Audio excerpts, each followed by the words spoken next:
So I'm on the mountain, reap 'em in the valley. So I'm on the mountain, reap 'em in the valley. So I'm on the mountain, reap 'em in the valley. While it's been assumed that Thoreau went to the woods to live deliberately just because he wanted to do that, we understand that he wanted to go there anyway because he wanted time to and a place that was quiet to do his writing, where he generated his first draft of Walden and wrote a week on the Concord and Merrimack rivers.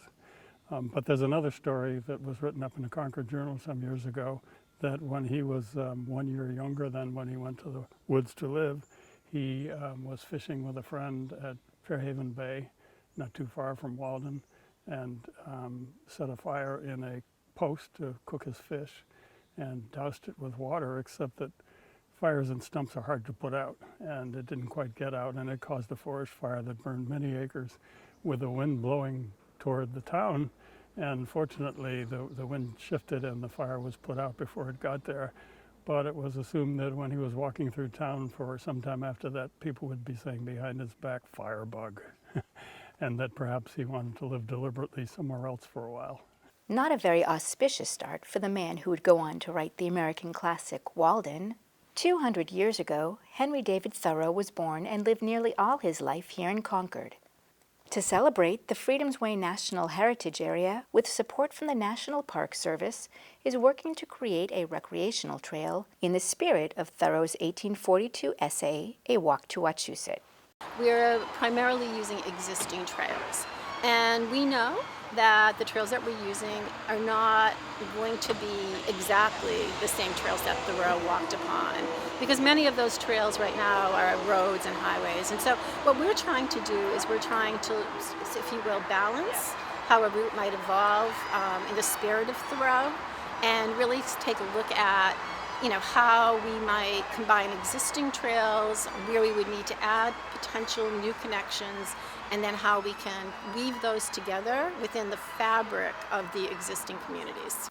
The event was a multi-day trek of the preliminary trail route, accompanied by the Massachusetts Walking Tour, and took 5 days to complete. The Mass Walking Tour hiked all 5 days and performed concerts each night. I've been doing the Massachusetts Walking Tour since 2010, and originally it was to highlight arts and culture in the individual towns across the state. And what we found out is we were walking on roads most of the time to get in between our towns, and we found out that we had a really natural partnership with trail volunteers and people who maintain organized green spaces across the state too, because they wanted us to help them raise awareness of trails that we had in our own backyard. We've actually worked with Freedom's Way, who are kind of the head organization for today's event. We worked with them in the past through the Massachusetts Trails Conference, and they just love what we do, and they've had us on the hook now for probably close to a year for coming out and kind of introducing the community to the Thoreau Trail. So we're here to provide some music and some lightheartedness on the trail and entertainment in the evenings.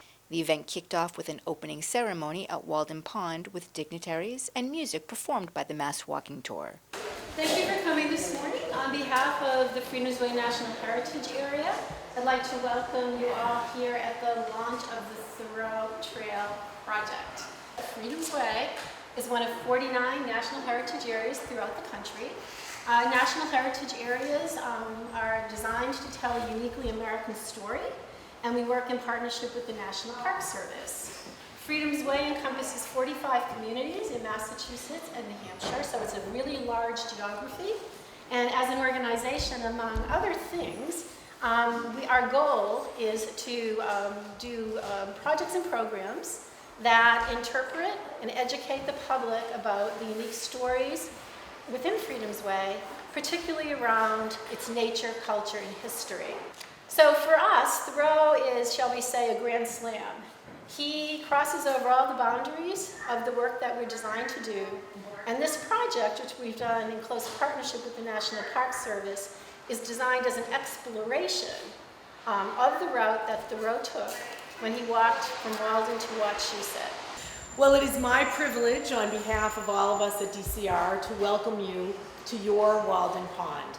the birthplace of the environmental movement and a place that was made famous by Henry David Thoreau, who lived here for 2 years, 2 months, and 2 days. And as you know, people come here from all over the world and from just down the street to enjoy this beautiful property. And we are really proud of this property and all of the properties that we steward on behalf of the people of the Commonwealth of Massachusetts.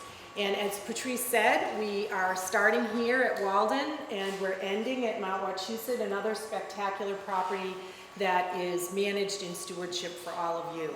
So we're really excited. I'm dressed in my walking clothes, my Thoreau shirt here. So this is not the official way to wear our uniform, but I hope you'll forgive me that I'm showing off my Thoreau. And you know, I love walking, so I'm personally excited to be part of this. But also in this very busy world, sometimes it's really great to take a step back. And I hope that as we go on this exploratory adventure and we really create this Thoreau trail, that we're not only creating a trail that might have pavement and dirt and stone, but it's a trail that really helps us travel, you know, deep within our soul and really feel that connection with nature that Thoreau had. So I want to wish you, on behalf of all of us at the DCR, a very safe walk and a very inspiring walk. Thanks so much. Boy, you offered invention. You know, Henry David Thoreau said that the future is worth expecting, but the present is really worth experiencing. And we don't get to do that at a human pace anymore. We're all running around connected to electronics that move us and ping us and say, move on, shut up, get to the next thing. And there isn't a more magnificent way to experience a place or people than a walk, and a long walk. And you're going to have entertainment for people who are walking with you. God bless them. So have a tremendous time. And my hat's off to everyone who's involved in this project. What a privilege to join you all this morning.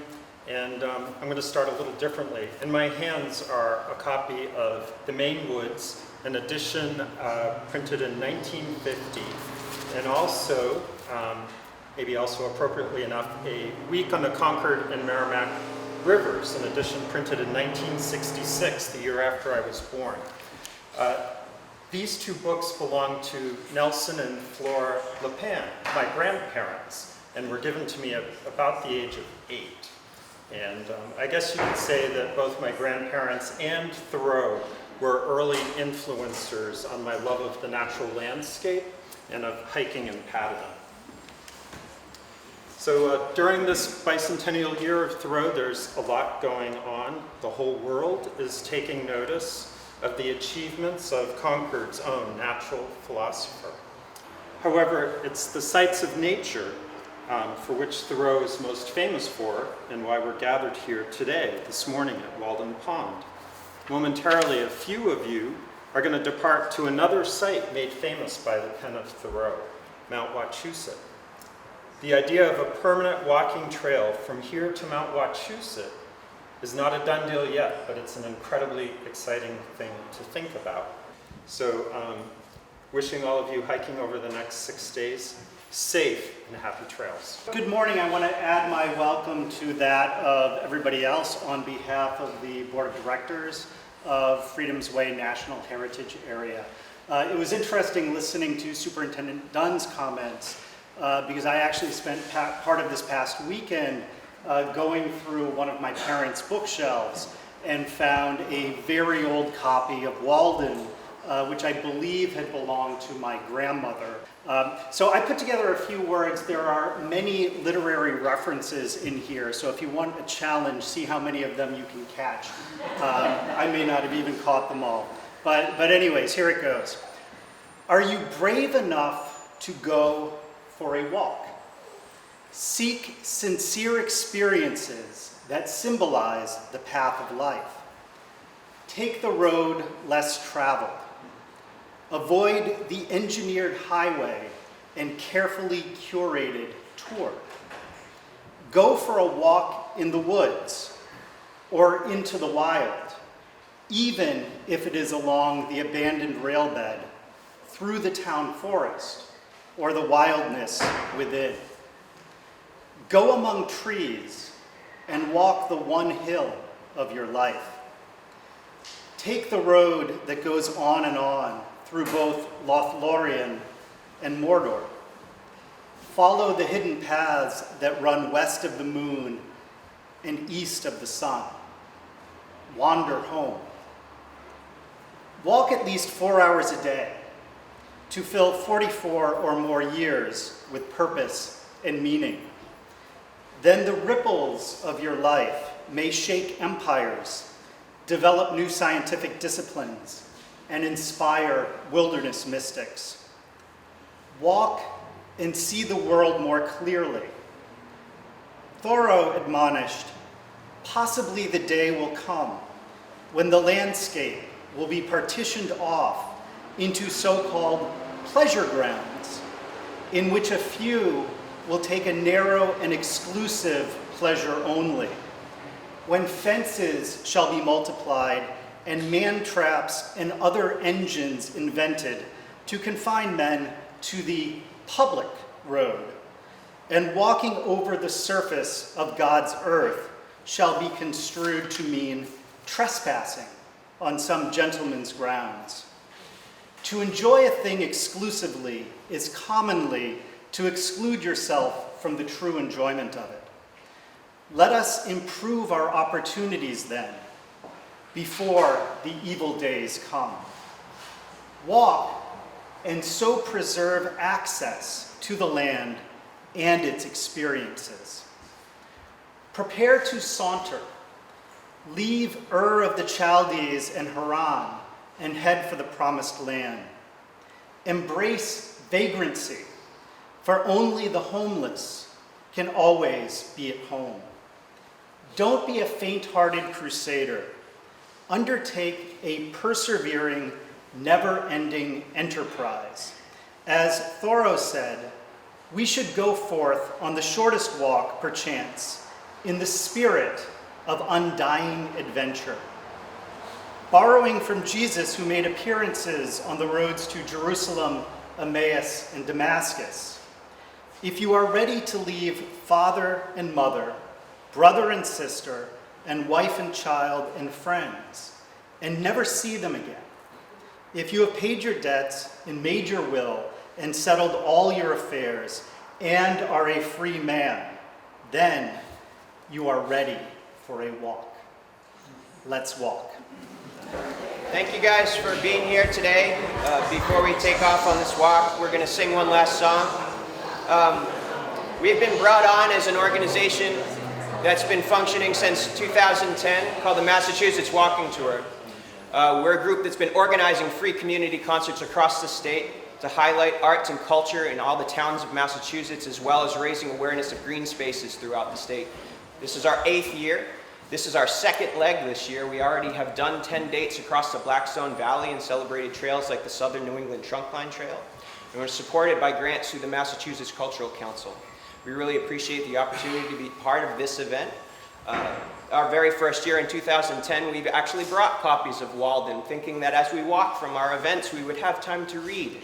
We found very quickly that wasn't the truth. So we're going to sing one song we've been singing for the last couple of years. This is a song called We'll Camp a Little While in the Wilderness, which is a North Carolina tradition. We'll camp a little while in the wilderness.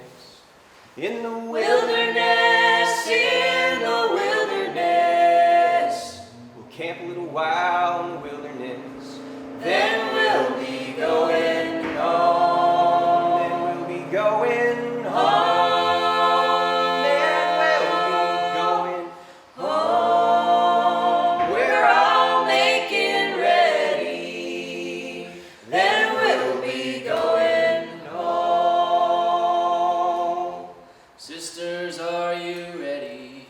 Ready, all ready. Sisters, are you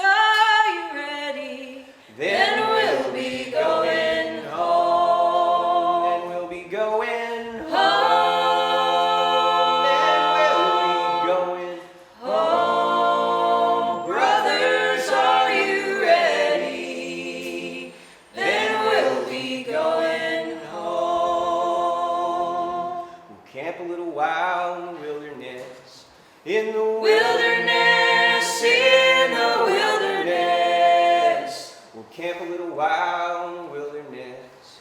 Then we'll be going home. Then we'll be going home. Then we'll be going home. We're all making ready. Then we'll be going home. Thank you. And with that, the walk started. It may have been a rainy day, but that did nothing to dampen the enthusiasm of the walkers. We were led by Bob White, chair of the Concord Trails Committee, and our guide for the next 10 miles. Bob took us through conservation land and Thoreau landmarks, sharing his vast knowledge of the area and of Thoreau himself. Thoreau did this from Ralph Waldo Emerson's house on Rhodes, and it was about 35, 38 miles. That today would be not a very enjoyable route because it's all with automobiles. The plan for this is to be in conservation lands, which means we're stringing together properties that are way off the route he took and will be more like 60 miles. So the properties will be Concord and Acton conservation lands, Concord Land Conservation Trust, Walden Woods Project, and of course the state reservation here at Walden. The route started at the visitor center at Walden Pond and went around the pond by his cabin site. The place where the cabin site is was Emerson's woodlot. It had been completely logged out 15 years before Thoreau came here, and so everything you see would have been like blueberry bushes and low growth regeneration. It's no surprise that one of his contributions was succession forestry, where when one species comes down, it's replaced by another and another and another. Of Walden Pond, I learned the following. It's a 6-acre kettle hole, glacially formed, that's 100 feet deep in the center, and one of the deepest kettle hole ponds in the state. And Thoreau measured it, both the depth and the size, while he was living here in his cabin for 2 years, 2 months, and 2 days. This whole area here was given to the town. It belonged to the Emerson and another family his daughter married into. I forgot the name. They gave 80 acres. Nobody owned the pond. That's a state thing, but the land surrounding it belonged to Emerson, so he gave it to the state. And that's what started this reservation. At each of the properties that the town of Concord has, there is an icon or some remembrance of what used to be there. And in fact, on the other side of the railroad that we just heard go by is Concord Land Conservation Trust property, but as you walk along, you'll see an oval track off to one side, overgrown with trees now. That's the only remainder of what used to be an excursion park that the Fitchburg Railroad developed here and operated for 35 years. It's hard to believe that in this peaceful place there were thousands of people who had come here on weekends to go bathing. There was a bathhouse, there was boating. On the other side of the tracks there was a dining hall and a dance hall and a baseball field and a racetrack for bicycles, which is the only thing left that you can see now, and that's what's in the woods. From there, we continued through to Madison Field, best known as the site of the water tower. So here's the stave water tower that was extensively renovated. It was there was a pump, and it pumped water into it, and this was used as the water source for a huge cow barn. As many as 300 head of cattle were here when the Madison family owned this area. And for those of you who don't remember who the Madisons were in Concord history, they were just a local family who did farming. Concord has a rich farming background, and as you can see, the conservation lands put into conservation are often leased back to the farmers to keep them in functioning. But this is the icon for this Madison Farm conservation area. This particular area is noted for nesting ground birds, bobolinks in particular. I'm not a birder, and I don't know if I'd know a bobolink if I saw one. They're in here somewhere. There are a lot of wild flowers in here that are good for butterflies. See the yellow house over there? That's the Charles Miles house, was built about 1700. And Charles Miles was captain of the militia, Minutemen, and participated in April 75 of the bridge. The family farmed 300 acres in this area just 4 years after the town of Concord was founded, which 1639 would have been. And when he was finished with the battle at the bridge and chasing him back to Charlestown, he got together 60 more militiamen and they went to Fort Ticonderoga, which is a fur piece. I don't know how, I hope they had horses, but to help defend that. And then when he was older, he was a hog grave. Well, people raised pigs a lot and they got loose. He would arbitrate between people who'd had their gardens routed out by wild or loose pigs and take the pig back where it belonged. And he was also a constable and founded a school here. You can see the horse farm up here, which is nice. Farther on is the Concord Country Club.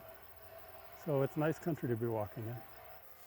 Our next stop was to the old rifle range. The section we're walking in here is the old rifle range, which is a piece of many of the many conservation lands that were put together in Concord.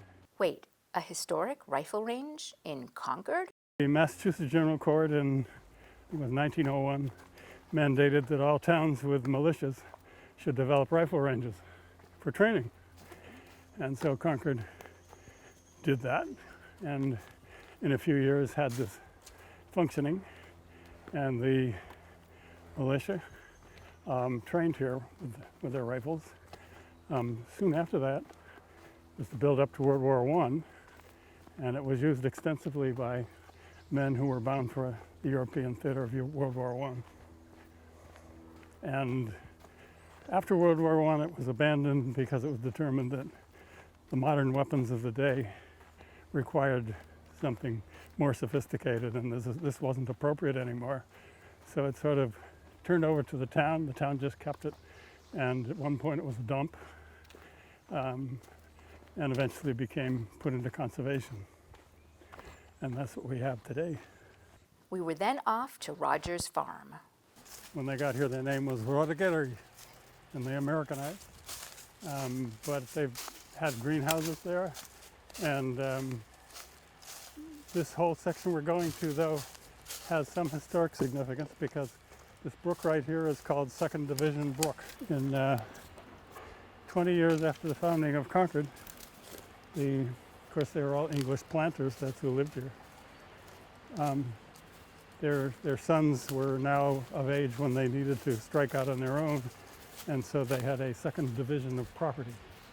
And so I wasn't able to find out how the name for the brook got second division. I don't know if it's a dividing line for somebody or what, but anyway, the second division name is from that second division of land. So this dam, we believe, was used for a sawmill. Farther up the brook on Harrington Avenue, there's another dam, and it had the name of a sawmill on this old map from 18-something, and this just had SM sawmill. So we think that's what it is, but there's no other information about it. The brook that we went over the bridge on used to come through here, and the dam held it, and this was that whole area here is lined with granite rocks. I tried to put a post in to hold this in place, and it's solid. So this whole thing was built to take the water away from spilling over the dam without eroding off to the Assabet River. So the Assabet River was used, it has one of the higher differences between the origin point and the end point, and therefore had some power behind it and was dammed at many locations along its length, used for power for mills of various kinds. We'll see when we get out here, there's an Italianate brick building, which is the Damon Mill, and it was a textile mill for many years, and it used the power of the river. It's now an office park. Now the route that we walk turns left here and just goes Main Street. That way. And we have, at this point, about 5 miles left. 4 or 5 miles left to get to the destination for the first day. And that's day one. If you've been stealing, you better quit your stealing. If you've been stealing, you better quit your stealing. If you've been stealing, you better quit your stealing. You're gonna reap just what you sow. So I'm on the mountain, reaping in the valley.